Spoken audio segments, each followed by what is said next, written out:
Greetings everyone, greetings friends. My name is Nikki Murgafori and I joined this virtual space from Mountain View, California, unceded Ohlone land. And I'm delighted to be supporting the Sangha for this week while...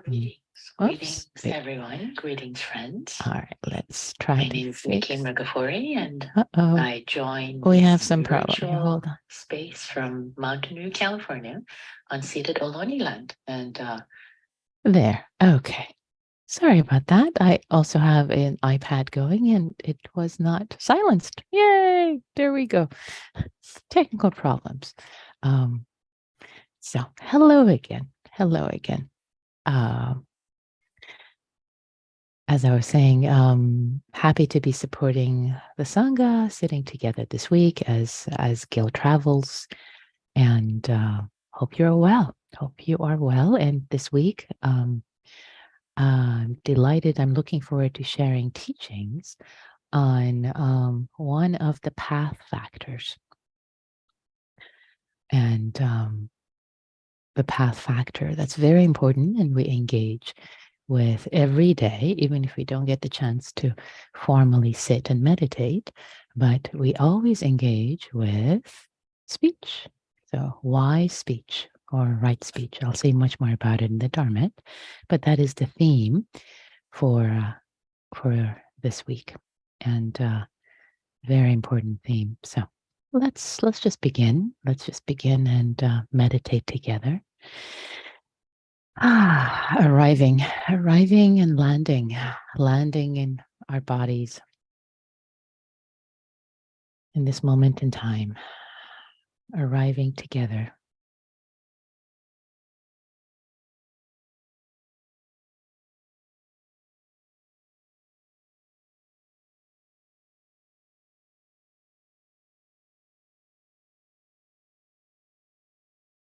And letting go of whatever has come before,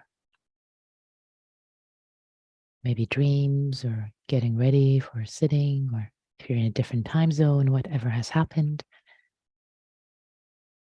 Letting go also of the future, of the plans for the day.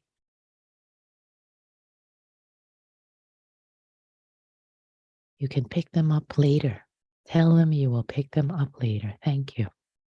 But not now. Giving our hearts fully, completely to this practice in this moment.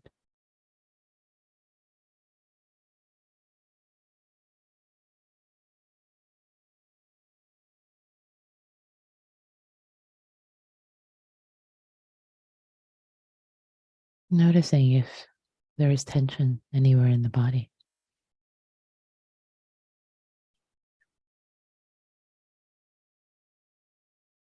And if there is, kindly, gently, caressingly,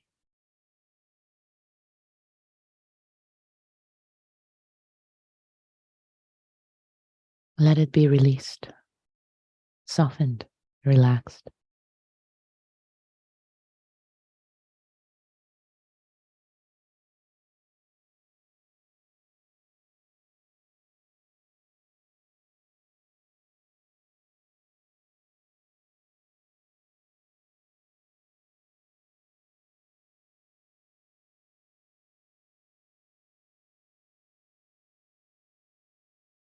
Really taking the time to befriend this body in this moment in time. Hello, dear body. How are you? Where are you tight, my dear?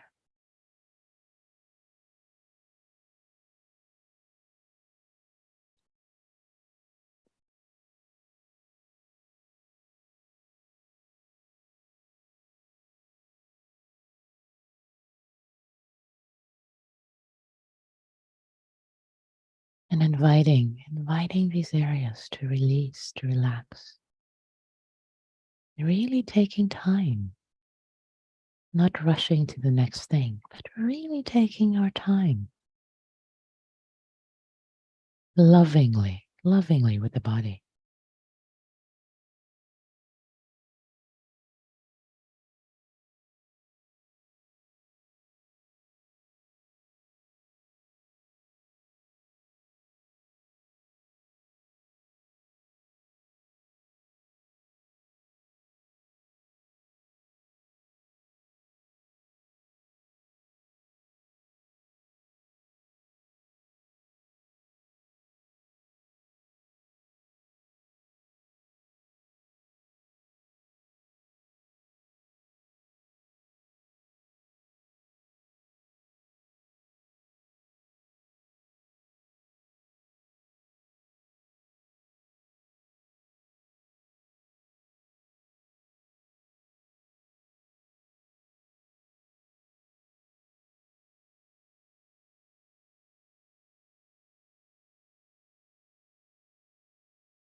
letting the breath be received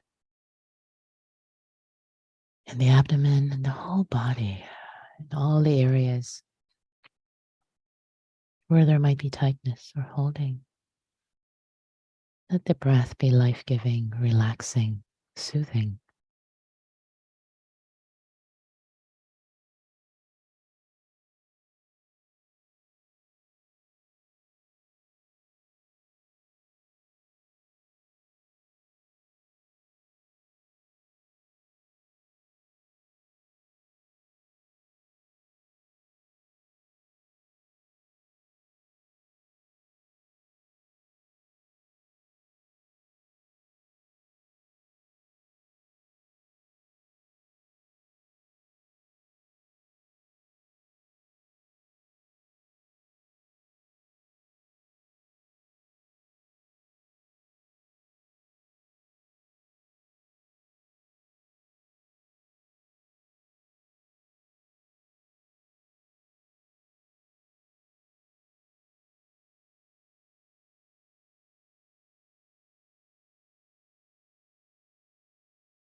And if there's any internal noting or conversation or speech, really, in general, notice the tone, notice the quality of it. Is it kind?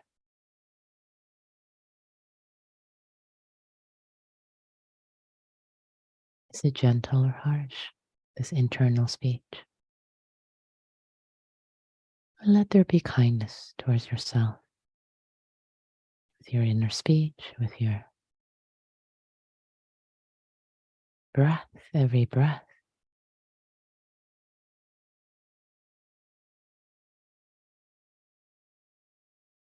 Calming, soothing, settling,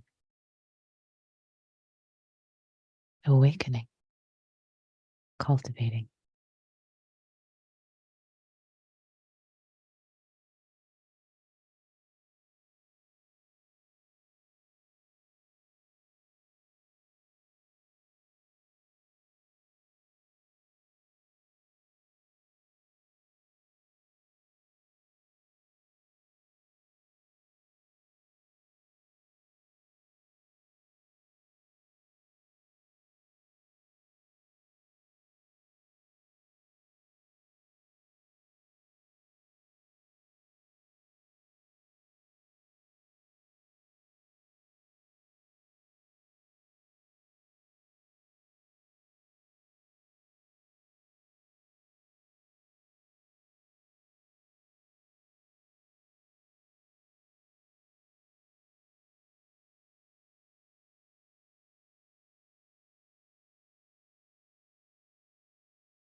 And if thinking arises, just notice its tone.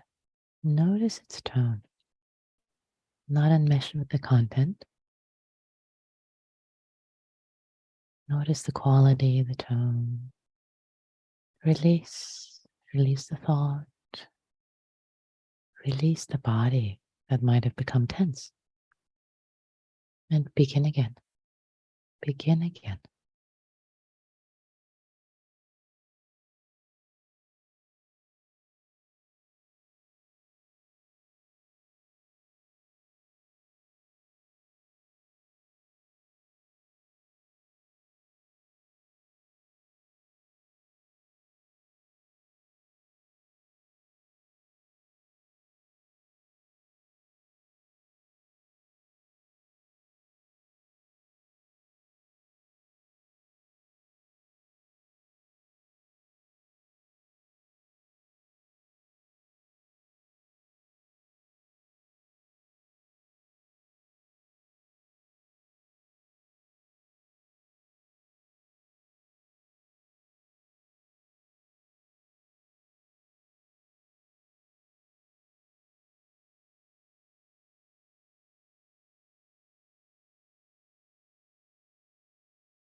Notice what quality is present in the mind and heart.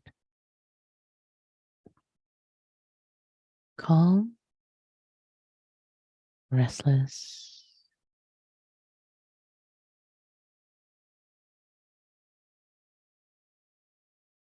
bored,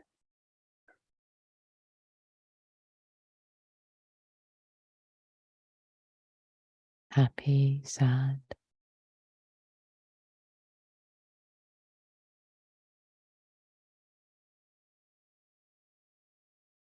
How does it show up in the body?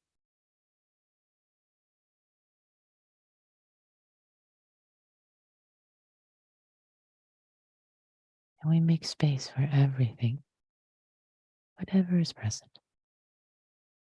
Relax, release, make space for everything to arise, stay for a while, pass. It's all okay, all okay. Such is the nature of being human.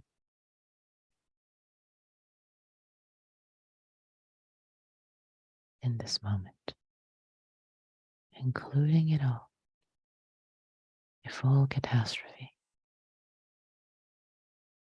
with heart, with expansiveness, patience, and wisdom.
And as we approach the end of the sitting,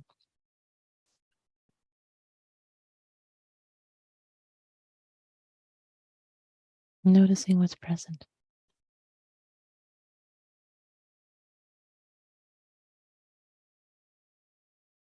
And celebrating any more goodness that's present. Gratitude, calm, spaciousness, kindness, wisdom, the beautiful qualities of the heart. If there are challenges, challenging emotions present in the mind and the heart, it's okay bringing some kindness to them, bringing some kindness to them.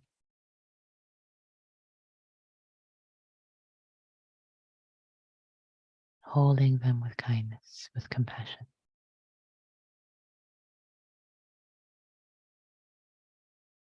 And letting go of any judgment or expectation for what this period should have been, must have been, didn't happen. Let all that go, not necessary. You showed up. Yay. That's all that matters. Appreciating yourself and the whole Sangha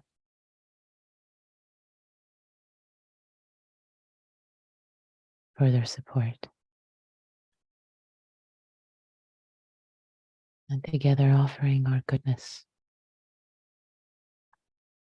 to all beings everywhere. May all beings everywhere be safe, happy, healthy, and have ease. May all beings, including ourselves, be free.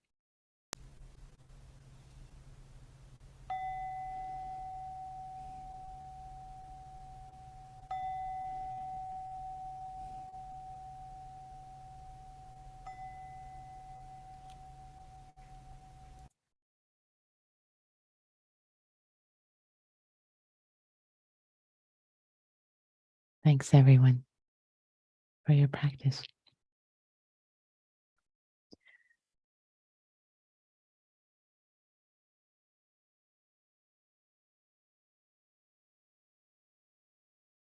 So, for the reflections today, as I mentioned, for today and for this week, I'd like to share teachings on wise speech, which is a very important part of the Eightfold Path. And as I briefly mentioned, even if we don't get the chance to perhaps sit in a particular day, have a formal sitting, formal meditation practice, we pretty much every day engage with speech, either externally with others or internally, the way we talk to ourselves, the way we treat ourselves. So speech is always happening internally, at least, if not externally.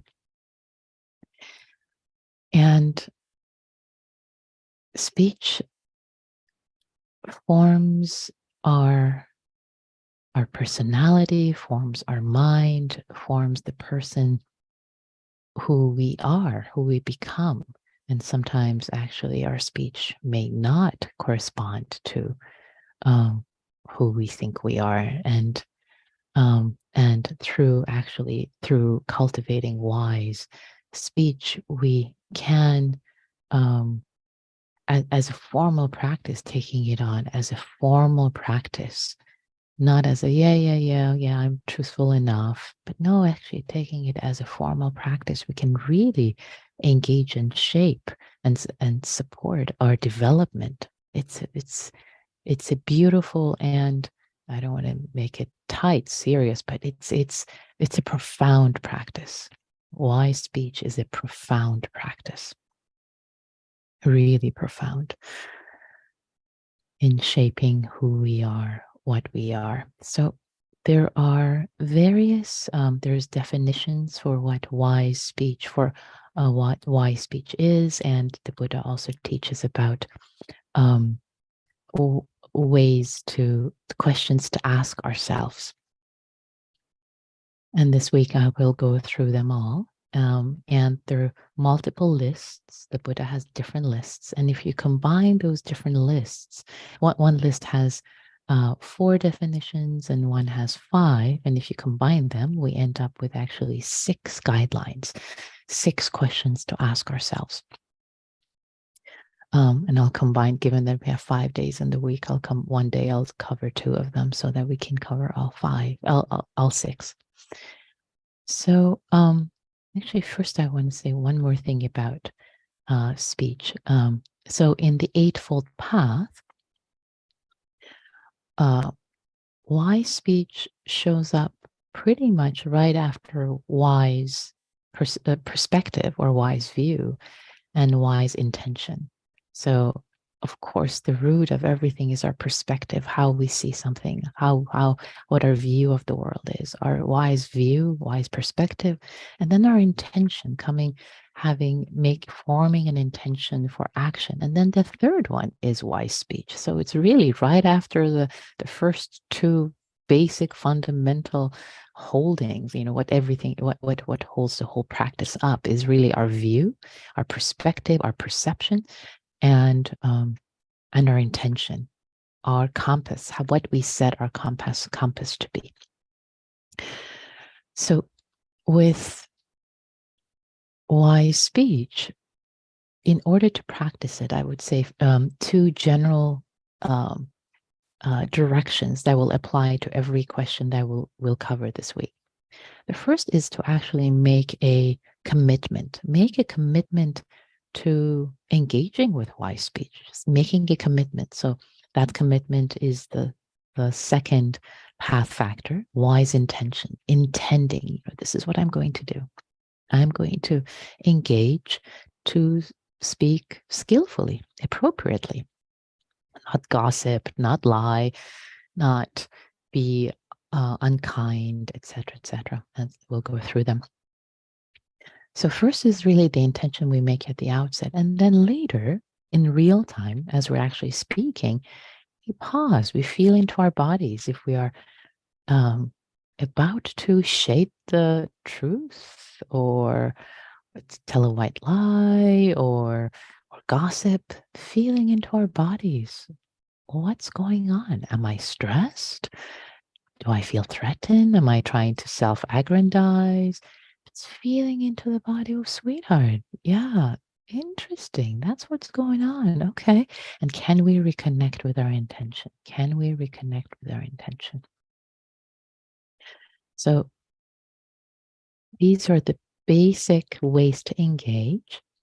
And then one more thing to say about in Pali, in the Eightfold Path, appropriate speech or wise speech is samma vacha, samma vacha. And the word samma is sometimes translated as right speech, wise speech, appropriate speech. And early in my practice, when I heard right, it sounded so Puritan, right speech or wrong speech. Whereas actually the word samma really means appropriate, as in using the appropriate tool. So, for example, the appropriate tool for hitting the bell is the bell striker.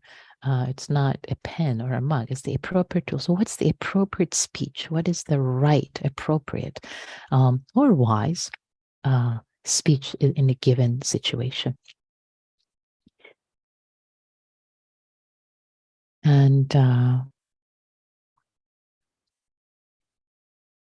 right. So, okay. So today I'd like to cover the first, in the time remaining. There's so much I want to say, but the first guideline really is it truthful? Is it true and factual? And truthfulness is the only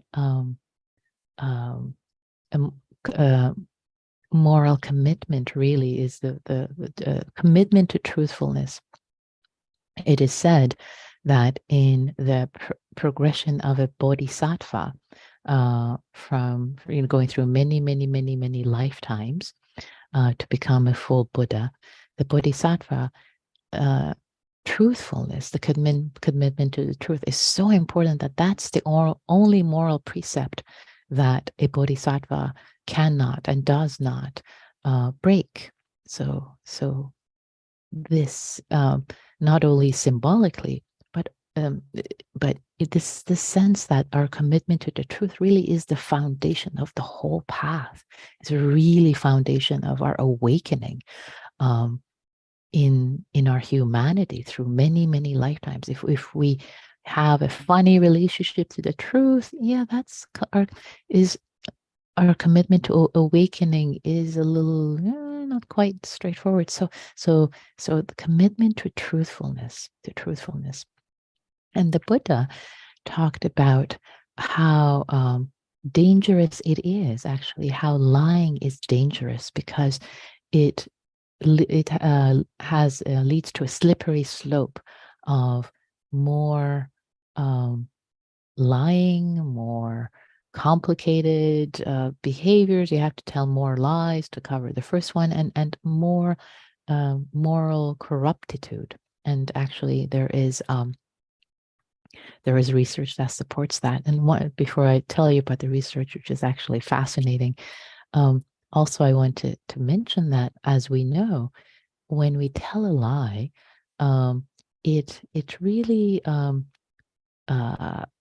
betrays trust. It betrays trust in relationship, and others have trouble trusting us later. As Nietzsche said, I'm not upset that you lied to me. I'm upset that from now on, I can't believe you. Very powerful words.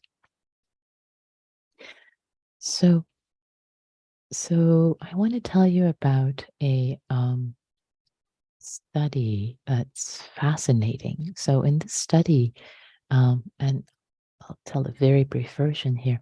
Basically, the researchers wanted to study lying and how it can progress, how it can impact the brain, etc. So they created a setup, a situation where the subjects were tempted to lie just a little bit to get some financial reward, which was again tiny.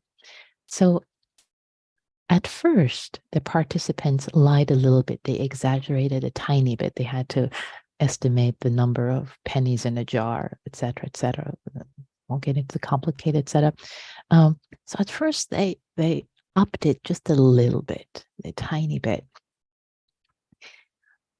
And when they upped it a little bit, their amygdala, part of the brain that really is it is said to be the alarm part of the alarm network of the brain, fear and also this. So there was a sense of a discomfort, like the amygdala would engage when people lied a little bit, like, okay, I don't want to lie, but I did, like, uncomfortable. There's a sense of discomfort in the body.